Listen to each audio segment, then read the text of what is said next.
Good evening and welcome to this presentation from the Agency for Public Information. I am Nadia Slater. This evening, we bring you part 2 of the Ecuadorian Vice Minister of Defense's visit to St. Vincent and the Grenadines. Hope realized as another set of persons affected by the December floods receive brand new homes.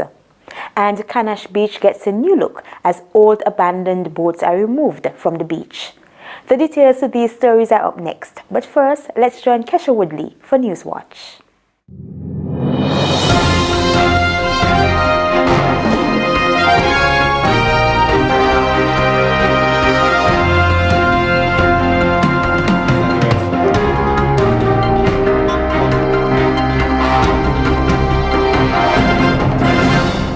Good evening. Welcome to Newswatch. I am Kesha Woodley. According to a press release from the Public Relations and Complaints Department of the Royal St. Vincent and the Grenadines Police Force, a light aircraft crash-landed yesterday at the Rabuka airstrip sometime between 2:30 p.m. and 3 p.m. The pilot, Mr. Wayne McDiarmid of St. Lucia, and the co-pilot, Mr. Marvin Fabian Paker of Grenada, were the only people aboard. Both men were taken to the Georgetown Hospital and subsequently transferred to the Milton Cato Memorial Hospital. At a ceremony in Hope last Friday, Minister of Housing, Honorable Montgomery Daniel, is urging Vincentians to be aware of a group of individuals who are parading as workers of the Ministry of Housing and collecting monies from individuals to construct houses and purchase lands on their behalf. Minister Daniel noted that under the Lives to Live and housing rehabilitation projects, recipients do not have to pay a cent. The minister suggests that persons who wish to have a house under the low-income housing program should contact the general manager of the Housing and Land Development Corporation. I can say to you that they have already met some weak and vulnerable persons, and so, unfortunately, these are individuals who will suffer at their own will.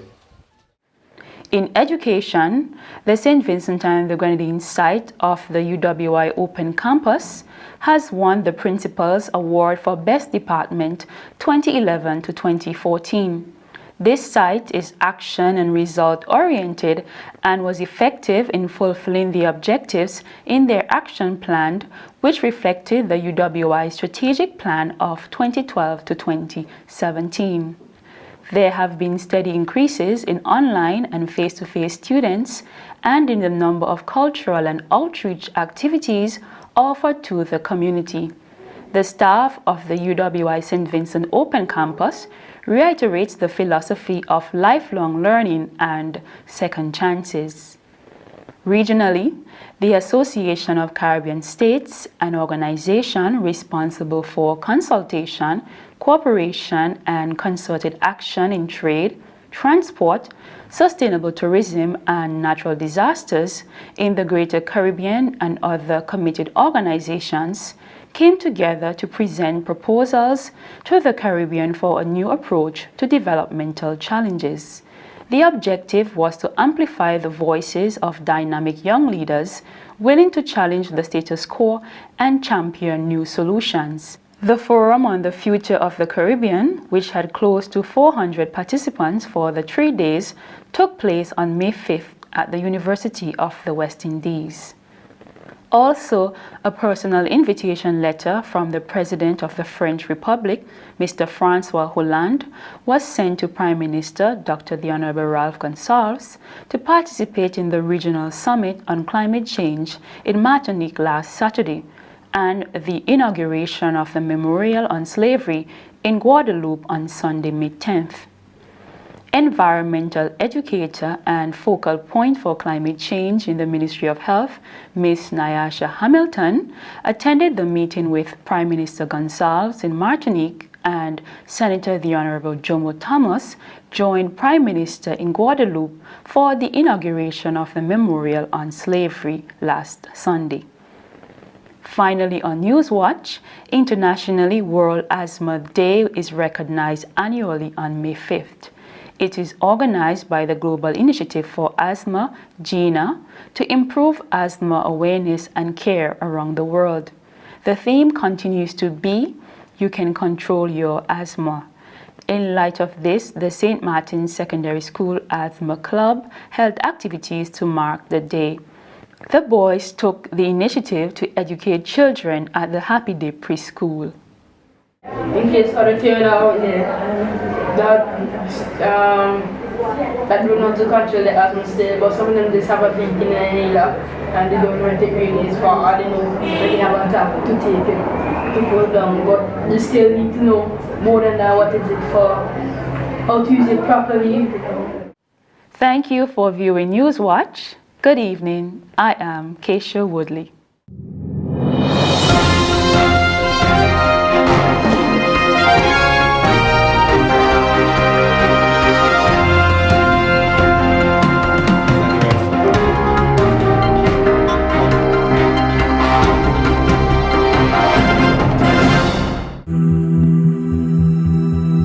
Natural history includes the long-tailed white tropic birds that migrate to our skies and rock faces, the North Atlantic humpback whale that comes to our warm waters to give birth to and nurse their young, the critically endangered hawksbill turtle, and the St. Vincent parrot. These are all creatures that the National Trust seeks to protect for future generations. For more than 40 years, the National Trust has worked to save St. Vincent and the Grenadines' most beloved places, landscapes, and seascapes where great moments of history took place. We work together with communities to value and protect important pieces of our cultural community, national history, and environment, such as the series of decorated Saladoid pots found in Clear Valley, signifying that St. Vincent's civilization is almost 2,000 years old.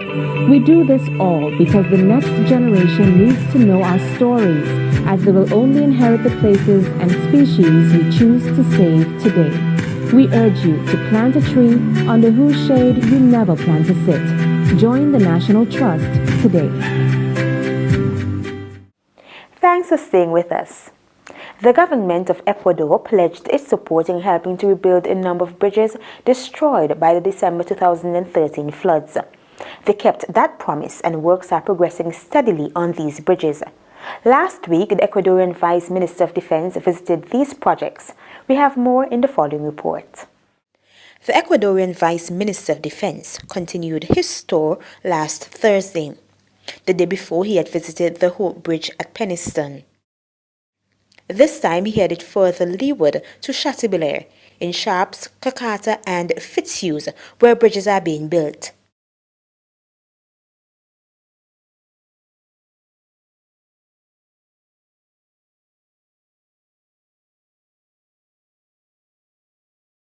At the end of it, the Vice Minister was pleased with the progress of the work. En primer lugar, un saludo a todos los ciudadanos de San Vicente y las Grenadines. Thank you so much. I'm very friendly for the invitation. Me ha llenado de satisfacción ver cómo entre nuestra gente y gente de acá de San Vicente pueden trabajar conjuntamente. I am very happy because the people from Ecuador and San Vincent working together. Sin importar los problemas que normalmente se dan por el tema del idioma. It's not important the terms and details for the difference of language. Para nosotros es gratificante el poder apoyar a un país hermano como San Vicente y las Grenadines. We are happy to support and help the other country like the brother country like San Vincent and Grenadines. La obra que fue ofrecida hace algunos meses por el presidente de la República con la extraordinaria relación que tiene con el presidente de San Vicente y las Grenadines, Ralph Gonsalves. The project that the President of Ecuador offered to the President Ralph Gonsalves several months ago ha hecho que esta obra se haga una realidad. In this moment is real. In this moment we finish this project. Esperamos terminar la construcción de la obra para finales del mes de junio. We hoped to finish this project for the last date to the June. De esta manera seguiremos nosotros acrecentando la relación que mantenemos entre los países hermanos. For us, it's very good, very important to increase the relationships between all countries. A nombre del pueblo ecuatoriano, de nuestro ministro de Defensa y del presidente de la República, Rafael Correa, In the name of all country, all people, all president, and the Minister of Defense, hacemos llegar a todo el pueblo de San Vicente y la Granadina un gran abrazo afectuoso. give the St. Vincent people the very big, huge, with a lot of friendship. Y regresaremos a nuestra tierra con la satisfacción del deber cumplido. Welcome back to our country with the satisfaction with the well done. Otra de las obras ejecutadas de extraordinaria manera por el Cuerpo de Ingenieros del Ejército Ecuatoriano. It's other project like the Army Corps of Engineers finished with the success. Thank you very much. Thank you Eso very ya lo much. traduzca.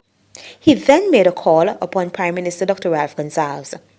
Dr. Gonsalves says the speed with which the Ecuadorians responded to help this country is real foreign policy at work.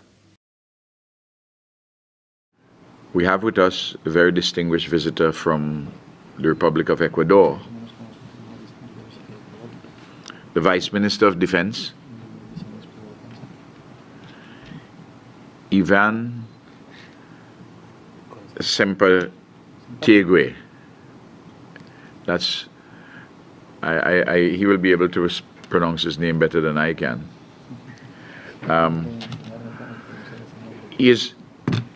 He came here at the instance of the President of the Republic, our dear friend and comrade, President Rafael Correa,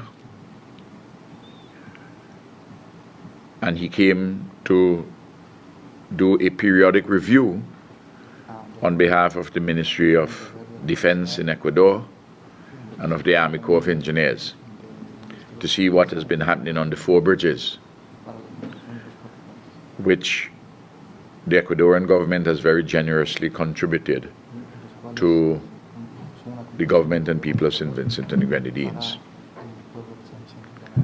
Consequent upon the Christmas Eve disaster of 2013. The 4 bridges, as we know, are the Hope Bridge, which is the longest and widest bridge now in St. Vincent and the Grenadines. The bridge at Top Shops, the one in Plan in Chateaubelair, Top Shops Chateaubelair, and the one at Kekata over in Fituse. And I've been advised that we have been having excellent progress in each of these 4 bridges, and we intend to have them handed over to us on or before the 23rd of June. That's the schedule. Those of you in the media who have gone down, you would have seen the bridge in place at Hope, with all the various abutments and an area which has been set aside for a small park for children, and the one in Top Shops and the one at Plan have been in place too. In those cases, Bailey Bridges, and the one at Kakata, all the abutment works and associated works, and that Bailey Bridge would shortly be in place. But everything should be completed in all the bridges, and all the approach works, all the ancillary works, everything should be finished on or before the 23rd of June. We have the officials here from the Ministry of Works, the Permanent Secretary, Mr. Ned, and a consultant engineer in the Ministry of Works, Mr. Cecil Harris, who has been specially assigned to have oversight for the government of St. Vincent and the Grenadines and for the Ministry of Transport and Works in respect of these 4 bridges. And he has been working very closely with the Ecuadorians, and he has advised that all the works are proceeding well in accordance with plan, with accordance with the designs, and that high quality work is being done. I want to express my appreciation for the officials in the Ministry of Works, but I want especially to thank President Correa and the people of Ecuador for their kindness and generosity and their solidarity with us. These bridges are in excess of $10 million in the aggregate. The final cost will come in, and we will be able to say that at the time when we open the bridges, when we have the formal opening. I've been advised that on the 4 bridges we have 43 Ecuadorians from their Army Corps of Engineers and 40 Vincentians who are working. And the Vincentians are also picking up skills in several areas of construction. And I'm sure that they will move from those projects in greater demand because of the skills they would have acquired. The Ministry of Foreign Affairs, I want here in St. Vincent and Grenadines to thank them also for their work. And we see foreign policy at work. We paid an official visit there in July in 2014. And by June 2015, all the agreements and everything had been put in place, and the bridges are going to be delivered in less than 1 year of that particular visit. That's a remarkable story.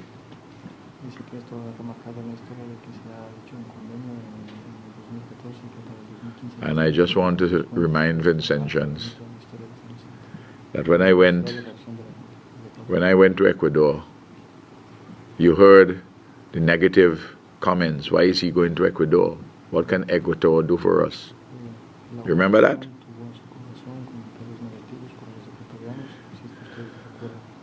And when the Army Corps of Engineers came, an advanced team, you remember the propaganda? That Venezuelans had been walking the street, and I'm bringing a whole set of people to register to vote. You remember that?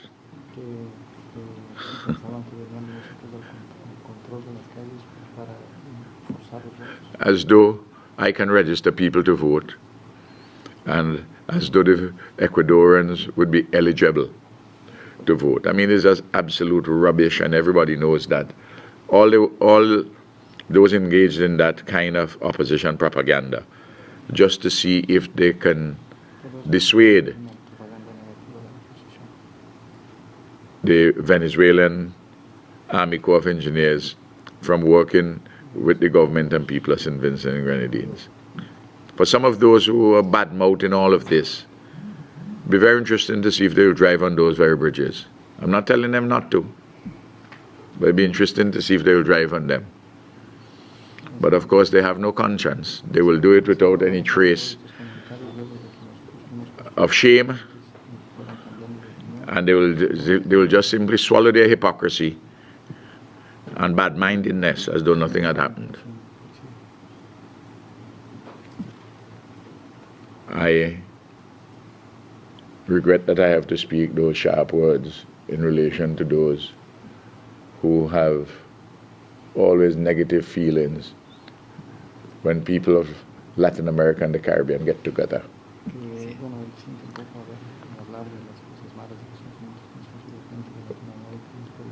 We have welcomed here before French engineers in uniform.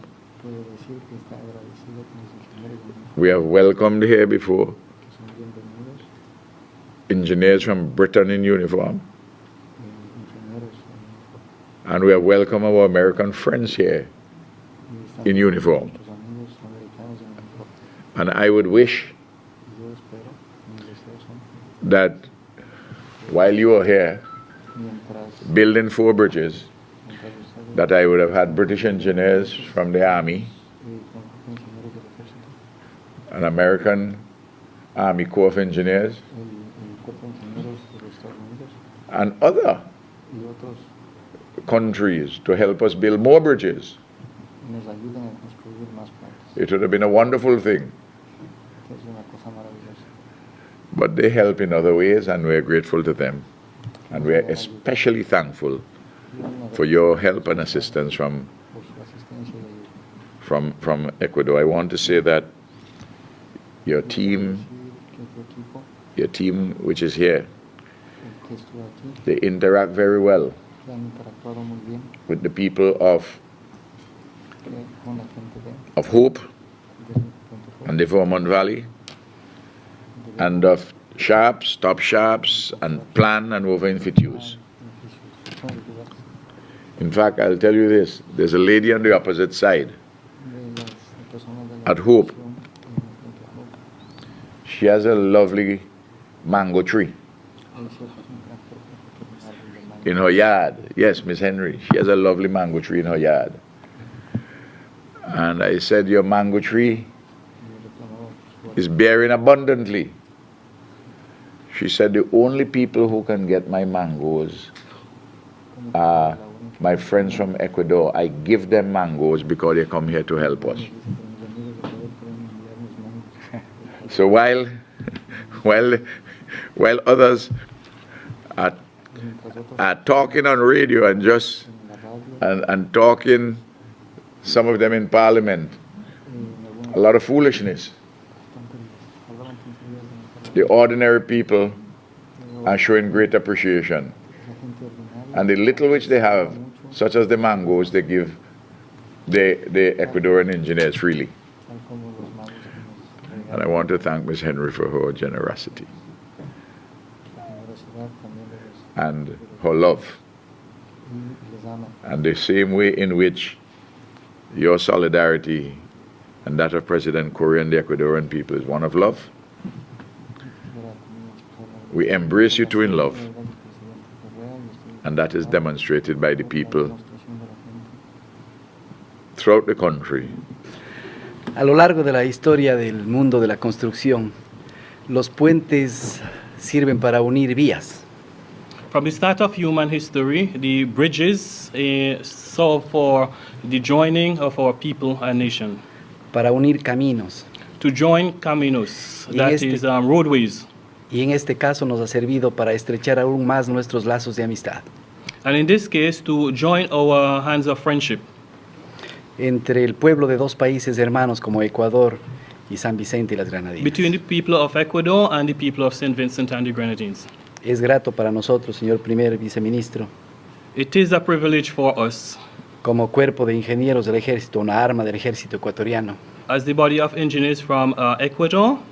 Convertida por nuestro presidente en una de las empresas más grandes de construcción del país. Facilitated by the President of the Republic of Ecuador. El haber podido compartir la experiencia que tenemos. It has been a privilege to share the experience that we have gained here. Con el pueblo de San Vicente y las Grenadines. With the people of St. Vincent and the Grenadines. Esto demuestra. It is a display. Que cuando las cosas se hacen con pasión, entrega y voluntad. When things are done with passion and are being handed over. De parte de los ciudadanos de los dos países. Between the people of both countries. Se puede lograr grandes objetivos. We can achieve great objectives. Es importante también manifestar. It is very important also to manifest the same. Que podremos seguir colaborando. That we would continue collaborating. Con el pueblo de San Vicente y las Grenadines. With the people of St. Vincent and the Grenadines. En capacitación en nuestro país. In training within the Republic of Ecuador. Estoy convencido que con la gran relación que usted tiene con nuestro presidente. I am convinced that with the right relationship that is being done with the Republic of Ecuador. Y con la gestión y trabajo que está usted realizando para su pueblo. With the work that is being done for the people of St. Vincent and the Grenadines. Podremos trabajar por muchos años más. We can work together for a lot more and many years to come. nosotros regresamos con la satisfacción cumplida. We are going to return with the satisfaction that the work is being accomplished. Muchas gracias por recibirnos en su pueblo. Thank you very much to receive us in Thank you your very much. country. And when we are having our opening, we are hoping to have you and others. I don't know whether President Correa is going to have the time to come, but we will have a good celebration when we have completed our work. Así será. Yeah. So shall it be. Thank you. In case of an earthquake and the place starts shaking, drop, cover, and hold on. Drop, cover, and hold on. In case of an earthquake, there's a few tips that can keep you from harm. In case of an earthquake, you gotta stay calm. Move away from doors, windows, and things that can fall. Try not to use steps or elevators at all. drop, protect your head and your face. Don't go running all over the place. Cover under a bed or a table, against the wall that's firm and stable. Hold on, you must hold on, don't panic, stay calm. Don't move until the shaking stops. Drop, cover, and hold on. Drop, cover, and hold on, in case of an earthquake. Drop, cover, and hold on. A message from the National Emergency Management Organization, NEMO. Welcome back. After spending almost a year in a shelter, 5 families were given keys to their new homes on Friday. This through the Housing Rehabilitation Program under the Ministry of Housing. Ashisa Sam witnessed the event and filed this report. 6 families are now out of the Rillan Hill Emergency Shelter and into brand new houses, compliments the government of St. Vincent and the Grenadines. On Friday, May 8th, the government handed over 5 houses in Hope Peniston to the last persons who remained in emergency shelters after the December 2013 disaster. The recipients benefited under the $20 million Housing Rehabilitation Program, which was unveiled after the December 2013 pledge to assist in repairing and rebuilding houses for persons whose homes were either damaged or destroyed during the disaster. Speaking at the handing over ceremony, Director of NEMO, Howie recounted the December 2013 disaster. He noted that over 300 persons moved into emergency shelters following the disaster. Prince said that he's happy that these persons are now out of the emergency shelter and into their brand new homes. On December 23rd, 24th, 2013, we all remember the events. We remember that we had rainfall of the kind where if you're attempting to fill one bottle of water with a bucket and you put a funnel in the bottle and you pour over the whole bucket at the same time, what happens is that some of the water goes into the funnel, into the bottle, and the vast majority of it would run elsewhere. And that's the kind of rainfall that we had. It was so much rainfall that the poor river valleys were totally unable to take the flow. So the water flowed everywhere. And with that came down the logs, the filth, the mud, and also came people's houses, lands, crops, cattle, pigs. Everything was washed away. We remember today that we lost 12 lives in that single event where over the space of less than 3 hours, more than 12 inches of rain fell in some places, resulting in death and destruction of the kind we had never seen in St. Vincent and the Grenadines before from a single flood. That event, we remembered, was managed through the coordination from the National Emergency Management Organization. During the first few hours following that event, in the first few days, we started with over 300 persons in shelters, people who couldn't live in their houses, who had lost houses in many cases. Many of them, their houses were so badly flooded that we had to find a place for them to rest their heads until they were able to clean up and move back. Many of them couldn't go back at all because every stick that they had gone. Complete houses washed away. We remember that we, during those first few weeks, had to feed for many months over 2,500 people. We remember that CWSA had the responsibility of distributing to 50% of the population of St. Vincent, 50,000 people without water. A total of more than 70 trucks on the road at any one time distributing water. These are very, very big things. We have to remember them because we have to remember that it was because the government had put in place the right systems, had put in place people to manage these systems, that the response to these was as almost, not totally, but almost as painless as it could be. It could have been worse. We have seen it very, very much worse in other places. You would remember that agencies like BRAXA and the Ministry of Works worked hard to clean roads and to build back Bailey bridges.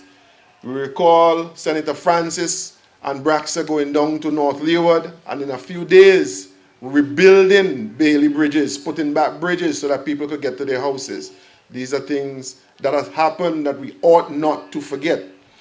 We remember the work done by the Ministry of Reconciliation through Social Service Division, the work done by the Ministry of Health to provide medical attention and medical care to all those persons who were damaged, who received wounds. Quite a few persons were hospitalized, we can't forget that. Some of them who were hospitalized are sitting here today. They spent a long time in hospital and finally they are back with us, safe and sound. But the trauma that they went through will never be forgotten. And as a result of this single event, today we still have one single shelter remaining open. We had shelters, remember, in Fitzhughes, Rosebank, Spring Village, South Rivers, and in Bookament, which was later relocated to Rillan Hill. All the other shelters have been closed. Why have they been closed? Because the government was able to rebuild houses, to repair houses in all the other places so that most, if not all of those persons have gone back to their respective homes. Many of them have been relocated to new and better, stronger housing locations, stronger houses in better locations.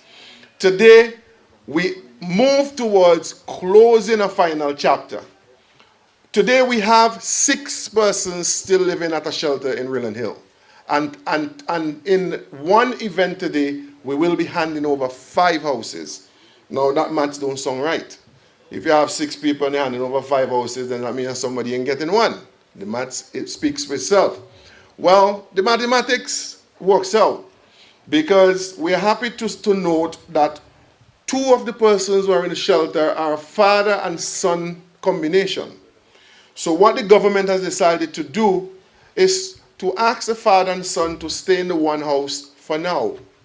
And immediately the HLDC is already tasked with building another house. So the father would have his own house and son would have his own house. Such is the decision that has been made by the Cabinet of St. Vincent and the Grenadines.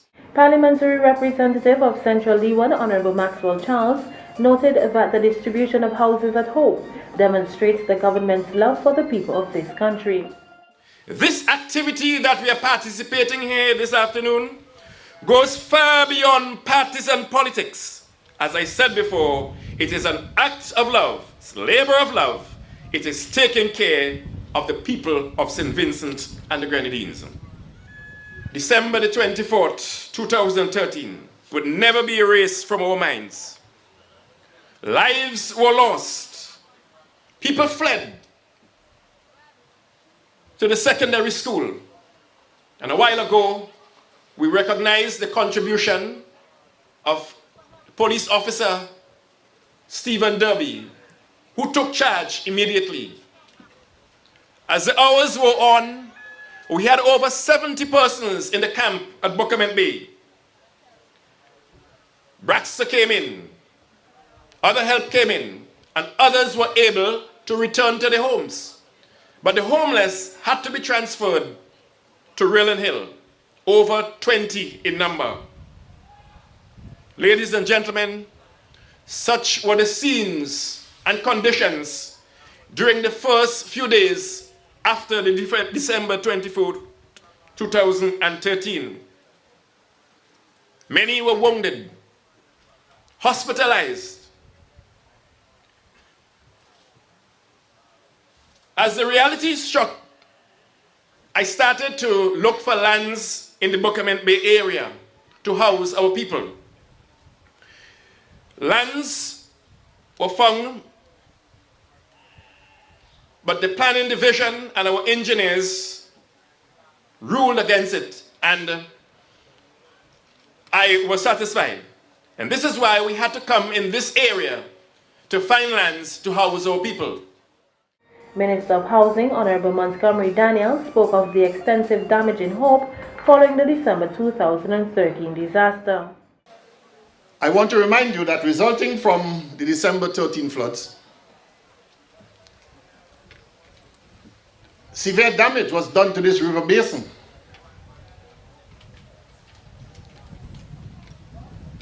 And therefore resulting in loss of life and property.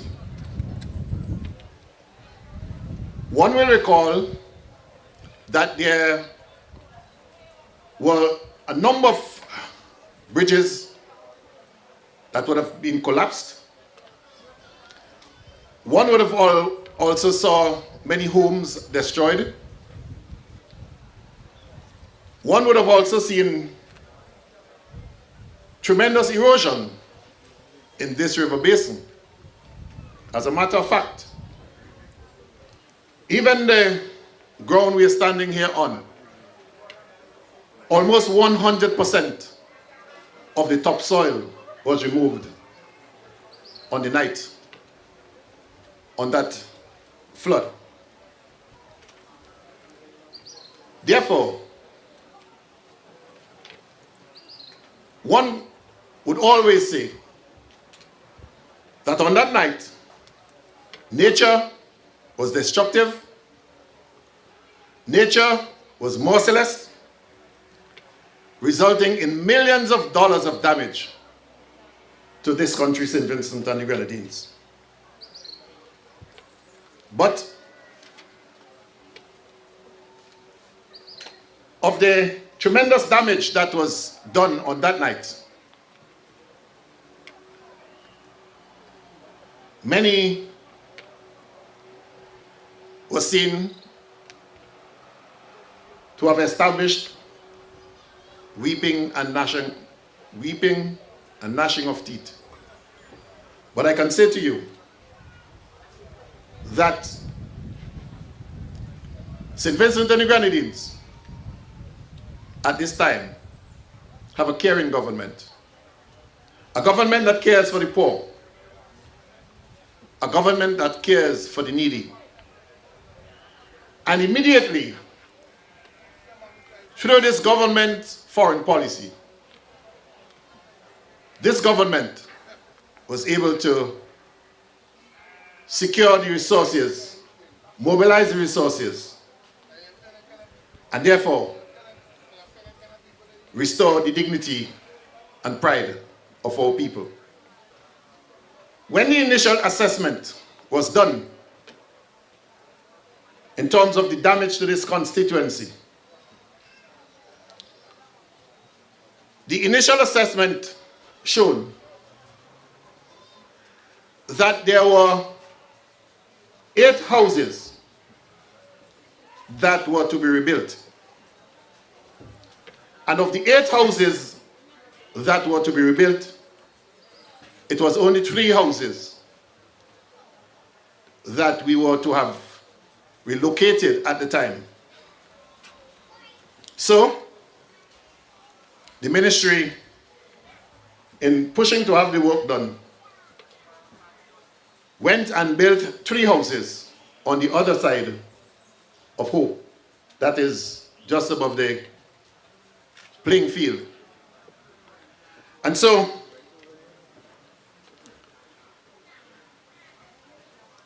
and as I recall, those houses were delivered last year at around August. But in further assessment of the damage at the time, the Ministry of Housing was sent the final document of where we were to relocate and rebuild some 16 houses. Today, we are adding to the 3 that we have already built. And so we are delivering at this time a total of 8 houses out of the 16. I believe that all of the houses would have been built before today, but the availability of land is not so readily available. And so the chief surveyor is presently working to secure more land space so that we can have the rest of the houses being built. Minister Daniel noted that several risk factors were taken into consideration prior to the construction of the houses at Hope. He also outlined the details of the houses constructed at the site. The water risk factor was hammered out intensely. And so, at one time I recall that Mr. Prince, in a meeting, said to us that, Minister, I don't think houses can go on this spot. And we sat down and we hammered out all that was required to ensuring that these houses, if they have to be built here, that we take all the factors into consideration. And so, one factor was that you had a new bridge that will be built. It will not only be built stronger, but it will be built much higher. And so, it will be able to take a higher velocity of water, and so reducing the risk of any runoff water onto the compound. Equally, the decision was also taken to build the houses on stilt, so that in the event of any runoff whatsoever, there will be easy passage of water flowing under the houses. So that those are some of the major factors that were looked at, and I'm sure that these houses are well placed, they are at a beautiful site, and they are really protected at this time from any further elements. Of the 5 houses that would have been built here, these houses would have cost the government $367,000 to establish them. This is material and labor costs together with administration. The land cost is not yet established, for this is presently being worked out by the office of the chief surveyor. So that when the land cost is being worked out, of course, the overall price of the cost of this site will well go beyond $367,000. For the recipients, again, each house is placed on the well-established square footage of 4,000 square foot per house. That is the standard size of the square footage for houses that would have been built in St. Vincent and the Grenadines. And so, that is well established, and so too are the building codes that would have been endeared in the building of these houses.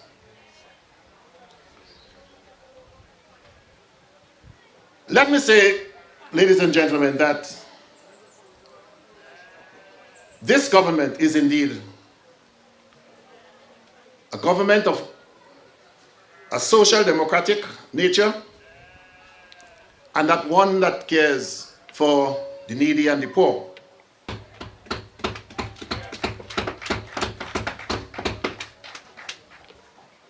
Today, we deliver 5 more houses. We deliver these houses to affected families in this Vermont Hope area. Last week, we delivered 6 houses at PARROT. 1 week before that, we delivered 6 houses at Connery. So that for the year 2015, to date, we at the Ministry of Housing would have delivered 17 houses to the people who were affected in the December 2013 storm, to all of those affected people. I want to say to you that the total number of houses under this rehabilitation program that the ministry have delivered so far, as of today, it is 180 houses under this program. With 180 houses constructed thus far and all the persons now out of emergency shelters, the housing rehabilitation program of the government of St. Vincent and the Grenadines, which was unveiled following the December 2013 disaster, is deemed successful. Ashisia Sam reporting for the API.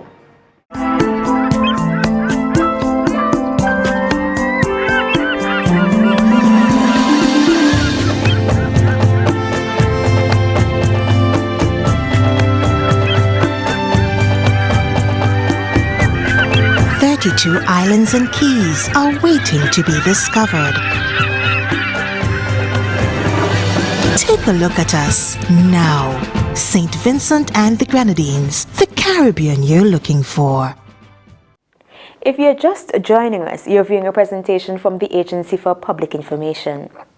The area called Canash was once quite pristine, but over the years it was turned into a virtual harbor for old boats and ships. Plans are in place to transform Canash Beach to its former glory, complementing the already trendy and popular hotels and restaurants in the area.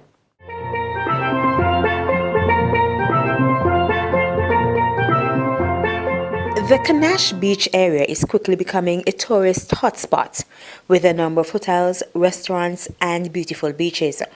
Apart from its economic potential, it's teeming with marine life. The area was part of a study in the government's latest biodiversity research. Canash Beach itself, however, has had its beauty marred with a number of old abandoned boats and ships close to shore. The site has long been a sore spot for residents and beach lovers. But on Saturday the 9th of May, the firm's sea operations, who were tendered to do the work, were busy removing these boats from the beach. A welcome initiative.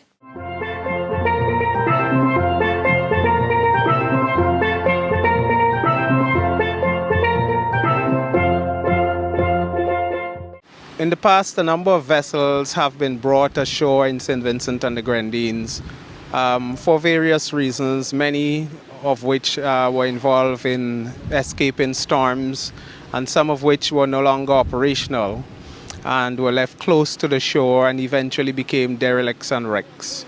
This has been the situation at Canash Bay. And over the years, we had an accumulation of up to 13 vessels which were here, which were either abandoned or derelicts and wrecks. We are in the final stage of having vessels removed. The last 4 are being dealt with now. Out of 13, 9 have been removed voluntarily by their owners. We are hoping that we can remove the largest of the vessels, which is the Carla Marina, from this site, and the remaining 3 would continue with the removal in the days and weeks to come. Minister of Foreign Affairs and resident Senator Camilo Gonsalves says the area has potential for growth, especially in the tourism sector.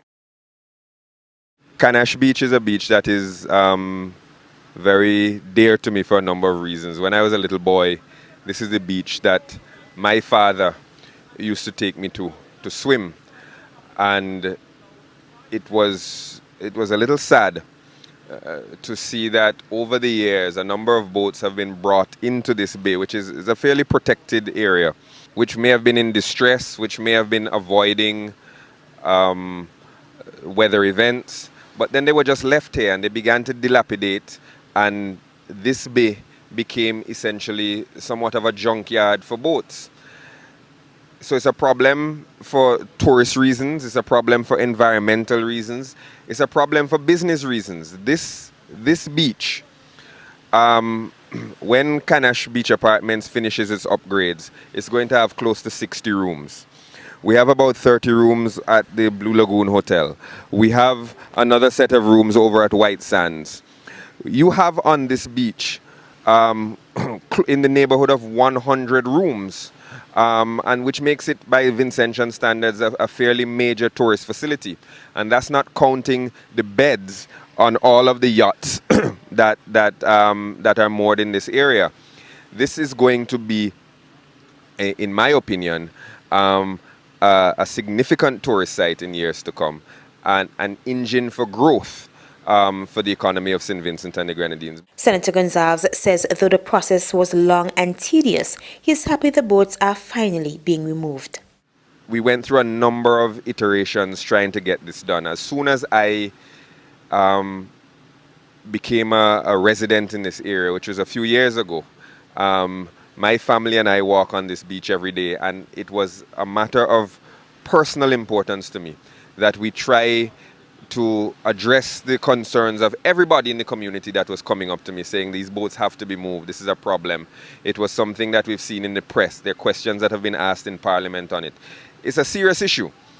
And we were trying a number of ways to get the boats moved. We were advised by Commander Robin that there were some legislative amendments that had to be made for us to facilitate the moving of the boats. We made those amendments in Parliament, and then we went through a number of attempts to get the right estimates and the right funding to move the boats.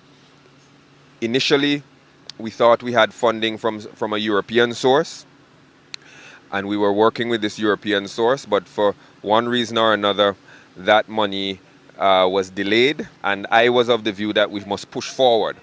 Then we got a tender done, and based on the budget that we had, the tender was only for 2 or 3 of the 6 boats that were here, and I advocated to the cabinet that it would be better that we not accept those tenders and try to get all of the money necessary to move all of the boats at once. Because what I was afraid of was that we would move 2 or 3 boats, and then it would be many years before we move the remainder of the boats. So cabinet was persuaded. We sent a second tender out requesting estimates to move all of the boats in the area. Sea Operations won the tender, and now they are in the process of doing this. They tell me that it's going to take about 2-3 weeks to move the boats. Some of the boats, as you can see, are being destroyed and taken ashore as debris. And this large one here, the Carla Marina, is going to be floated and taken out to sea and sunk about 1.5 miles south of Rockfort. I am so happy that I'm finally getting to see these boats moved. It's been a quest of mine for about 2 years now. I think it's important for the people of the community to reclaim this beach as a recreational area. I mean, a lot of people come here now, but I think once the boats are moved, a lot more people will come. We reclaim it as a recreational area. We enhance it as a site for tourism and business development, and we save it from the environmental degradation that is caused by these sorts of boats deteriorating on the shore.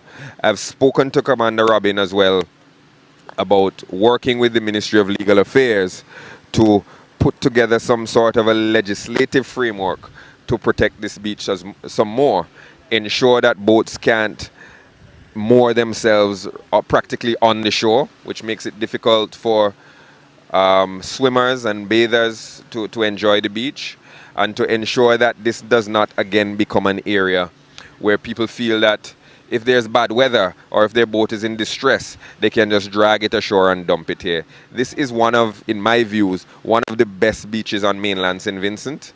We can get it back to being one of the best beaches in mainland St. Vincent as soon as we take care of this first stage, which is removal of the wrecks and ensuring that wrecks don't come back. Reclaiming Canache Beach. It is important for so many reasons, from economic to environmental. Well, that's where we end this evening's presentation from the Agency for Public Information. We hope we kept you informed for the past hour. And here's an invitation to keep viewing our programs every Tuesday, Thursday, and Saturday. I'm Nadia Slater. Good evening.